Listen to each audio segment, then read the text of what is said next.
Bon, j'ai pas l'habitude de faire ça, mais là je rentre à l'instant du film dont je vais vous parler aujourd'hui.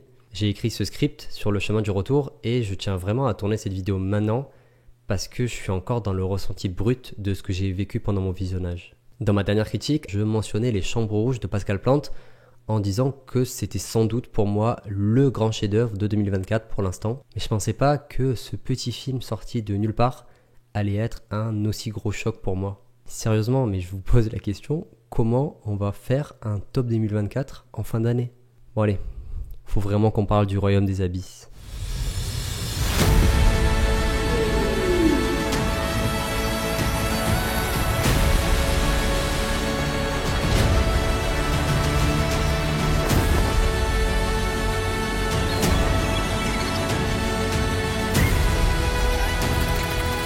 Le Royaume des Abysses est le second long métrage de Tian Xiaopeng. Je m'excuse évidemment pour la prononciation. Un réalisateur chinois que je connaissais pas du tout, pour être honnête, et je pense que je suis pas le seul.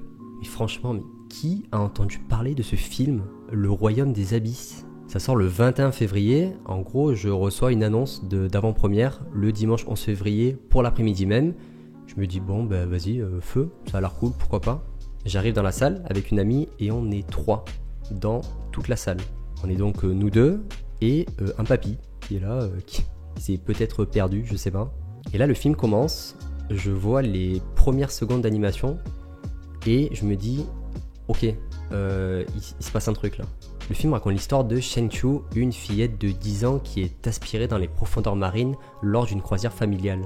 Elle découvre alors l'univers fantastique des abysses, un monde inconnu rempli d'étranges créatures, mais surtout du restaurant des abysses. Et je veux rien dévoiler d'autre, je veux vraiment vous laisser la découverte. Bon, déjà je dois confesser, j'aime beaucoup les Ghibli, et c'est vrai qu'il est possible que Chihiro soit peut-être l'un de mes films préférés de tous les temps. Bon, attention, si vous ne me croyez pas, il y a quelques indices juste ici.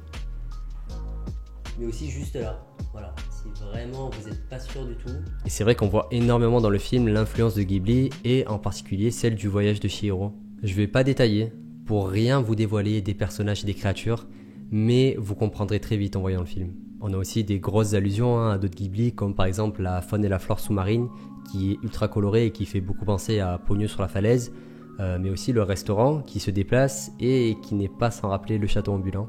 Pour autant, l'animation est radicalement différente de celle des Ghibli et elle est en réalité ultra atypique.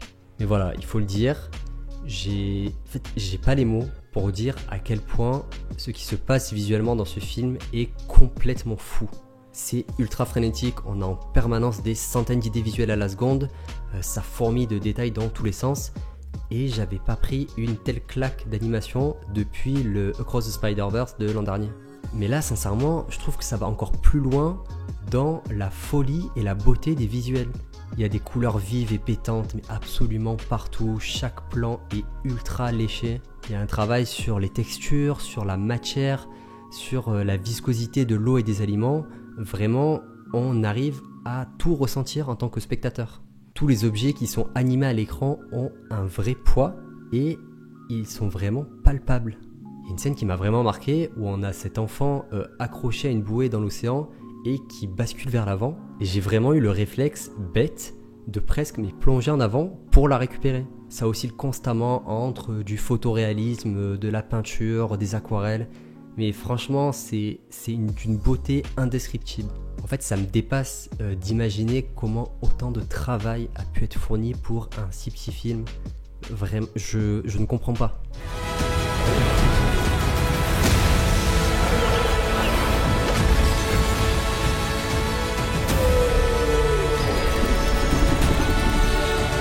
Par contre, mais c'est quoi cette affiche française? Bon, ok, les couleurs sont jolies, mais je vous jure, en tout petit, j'ai cru que c'était une affiche d'une comédie française. Genre du Christian Clavier Cinématique Universe. Genre, qu'est-ce qu'on a fait au bon Dieu de l'océan, ou je sais pas. Ça, c'est une affiche qui donne envie. Ça, c'est une affiche qui donne envie. Ça, c'est vraiment une affiche qui donne envie. Mais ça... Bon, sinon, pour revenir au récit en lui-même, à la manière de Chihiro, ou plus récemment du Garçon et du Héron, c'est un film qui est très allégorique. L'histoire qui nous est racontée est une pure fable qui part dans tous les sens et qui sur le papier n'a ni queue ni tête. C'est de l'animation asiatique et on est donc très loin des standards occidentaux, comme par exemple les Disney qui sont beaucoup plus terre à terre. C'est un pur conte fantastique qui nous emporte dans un récit complètement fantasmé et où chacun projettera son propre vécu. Et honnêtement, je m'attendais pas à plus. Sauf qu'au bout de, je dirais, 1h15, 1h30 de film, il se passe un truc. Il y a une incursion du réel dans la fable qui va donner du sens à tout ce qui s'est passé au préalable. Le film développe alors un propos et un propos précis. Même si encore une fois, chaque personne va s'approprier le film sous le prisme de son propre vécu. Puis attention, hein, je dis pas que tout est justifié, tout le scénario s'emboîte parfaitement, non. C'est vraiment important de voir le film comme une expérience sensorielle qui va résonner d'une manière différente en chacun de nous. Mais le film nous donne malgré tout des clés sur ce qui se passe pour les personnages, sur leur ressenti et sur l'origine de leur ressenti. Jusqu'à un final qui est plutôt long d'ailleurs, qui doit durer une vingtaine de minutes et qui m'a anéanti. Dans toute ma vie, je crois que j'ai pleuré 3 ou 4 fois devant un film, c'est quelque chose qui est vraiment rare pour moi. Mais là, j'ai non seulement chialé pendant tout le final, mais c'est le premier film qui me fait pleurer lorsque j'y repense. Il y a une telle alchimie entre les visuels extraordinaires, le récit et la partition musicale, mais qui est splendide et qui a rien à envier aux partitions de Joe Hisaishi. Le simple souvenir du message que veut transmettre le film me bouleverse à un point que j'ai jamais connu auparavant. C'est un film qui nous hurle de profiter de la vie et que c'est normal d'avoir des phases compliquées à affronter. Contrairement à, désolé, hein, mais l'autre merde de The Sun qui te dit « Ah, t'es en dépression ?» Ah bah franchement, désolé mon pauvre, hein, ça va pas être évident de t'en sortir. Hein. Enfin, je vois pas comment tout ce que tu vis peut bien finir. Bah là, le film, il te le dit littéralement. Ce film est fait pour les personnes qui traversent actuellement une période sombre. C'est un film qui comprend ce sentiment et qui le dédramatise. C'est normal d'avoir des périodes compliquées dans une vie. On a tous des anxiétés profondes, voire des traumas enfouis. Mais l'important, c'est de rester fort, c'est de sourire et de sourire sincèrement. Le film fait preuve d'une telle pureté dans le message qu'il délivre. C'est vraiment difficile à décrire, mais vraiment, je trouve que c'est un très très grand film.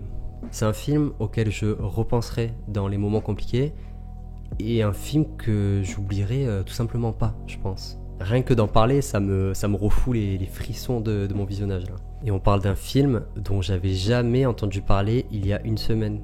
Enfin, je m'intéresse énormément à l'actualité cinéma et je me demande mais comment ce film peut autant être dans l'indifférence la plus totale. Quand j'ai vu qu'on était 3 dans la salle de cette avant-première, d'un côté ça a rendu le moment encore plus pur et précieux, mais de l'autre ça m'attriste en fait de me dire que en fait, ce film doit être vu. Au vu de tout le travail fourni, tu sens que c'est des gens qui ont mis tout leur cœur dedans et ce serait trop injuste que ce soit un film qui ne rencontre pas du tout son public.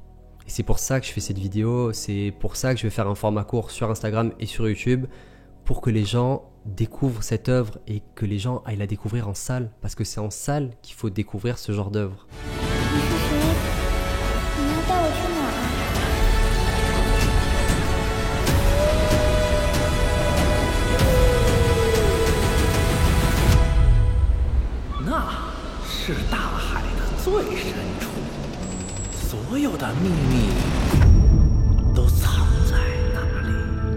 Bref, c'est évidemment un ressenti très subjectif parce que c'est un film très personnel. Mais ouais, ça fait quand même 2 films de 2024 dont je garderai un souvenir assez inoubliable.